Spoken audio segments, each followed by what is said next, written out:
स्वागत है दर्शकों, मेरे चैनल आहा शिखर पर आप सभी तमाम दर्शकों का स्वागत। पिछले एपिसोड में हमने अनंत नाम के काल सर्प योग की चर्चा की थी और तक्षक नाम के काल सर्प योग की चर्चा की थी। तो प्रथम भाव तो अनंत हो गया। अब आज मैं द्वितीय भाव की चर्चा करूंगा।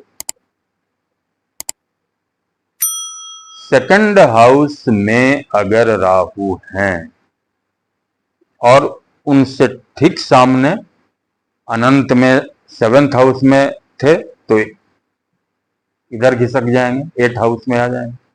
तो अगर राहु सेकंड हाउस में है तो नेचुरली 8th हाउस में केतु आएंगे। इस तरह के काल सर्प योग को कुलिक काल सर्प योग, कुलिक काल सर्प योग की संज्ञा दी गई है। आप अपनी कुंडली में भी देख सकते हैं, अगर सेकंड हाउस में राहु है तो केतु को देखने की भी जरूरत नहीं है, इसलिए कि वो तो स्वयं 8th हाउस में रहेंगे ही। तो अगर सेकंड हाउस में राहु हैं तो आपको कुलिक नाम का काल सर्प योग लगा हुआ है।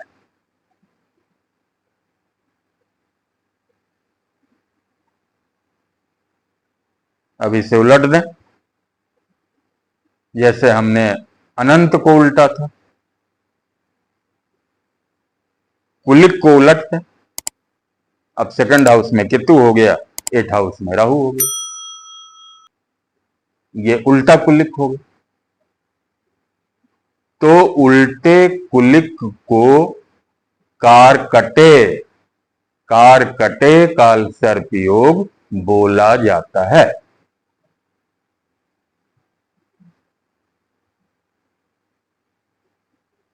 जनरल साधारणतः जो भी असर है मानसिक तनाव वगैरह, वो सब तो सब में करीब करीब रहेगा। इसमें क्या है कि अगर कुलिक काल सर्प योग है और राहु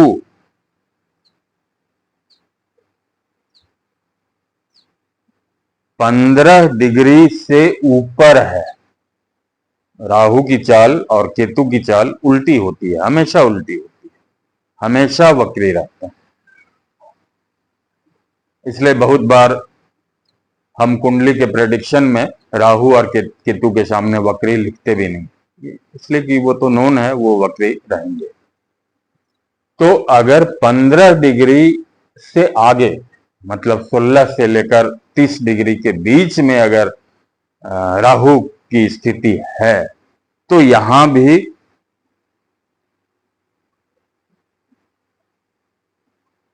वो अनंत वाला और तक्षक वाला फल में थोड़ी उलटफेर हो जाएगी। वहां हमने बताया था कि सट्टा बाजार में बहुत ज्यादा इंटरेस्ट रहेगा, यहां नहीं इंटरेस्ट रहेगा। 15 से ऊपर रहेगा तो, लेकिन 15 से नीचे अगर राहु की स्थिति है तो यहां भी उनका इंटरेस्ट सट्टा बाजार में बहुत रहेगा, लेकिन उतना नहीं रहेगा जितना जो है सो अनंत में था।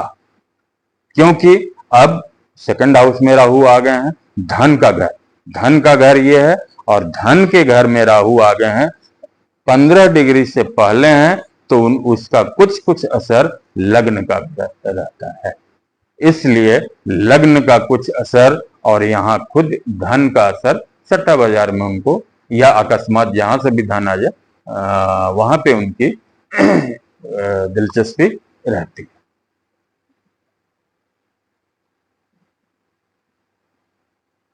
अब इसमें उनको उतना खराब फल नहीं मिलता है सट्टा बाजार में पैसा लगाने में, उससे थोड़ा कम मिलता है।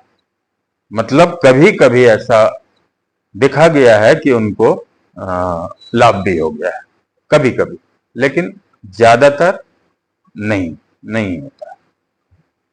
हाँ, 15 से पार कर जाएंगे तो उनका इंटरेस्ट सट्टा बाजार में खत्म, नहीं लगाएंगे, बस सोच समझ के फिर लगाएंगे और उसका अच्छा फल भी उनको मिलता है।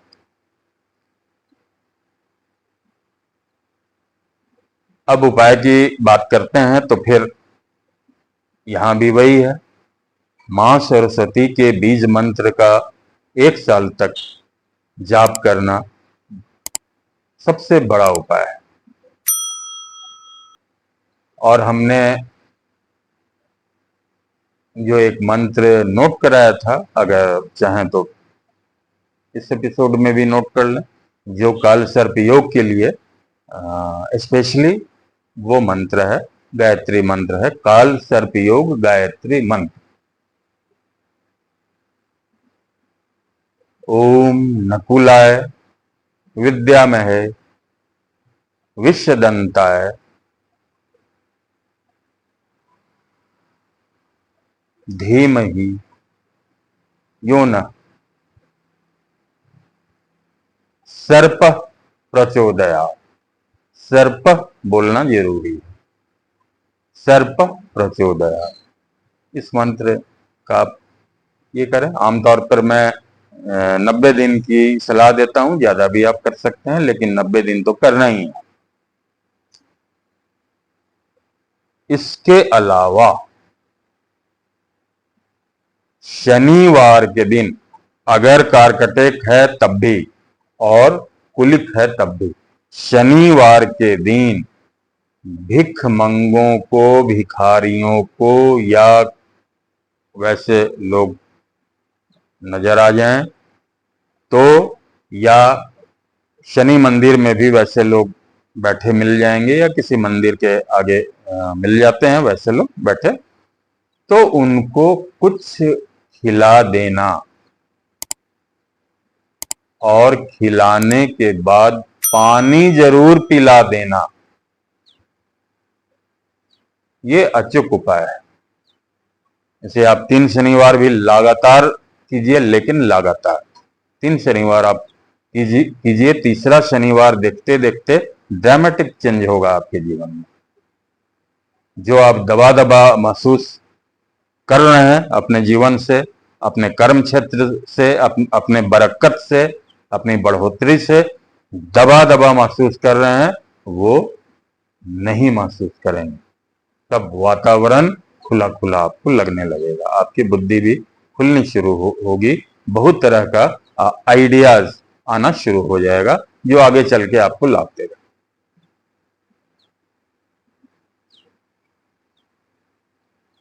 धन के भाव में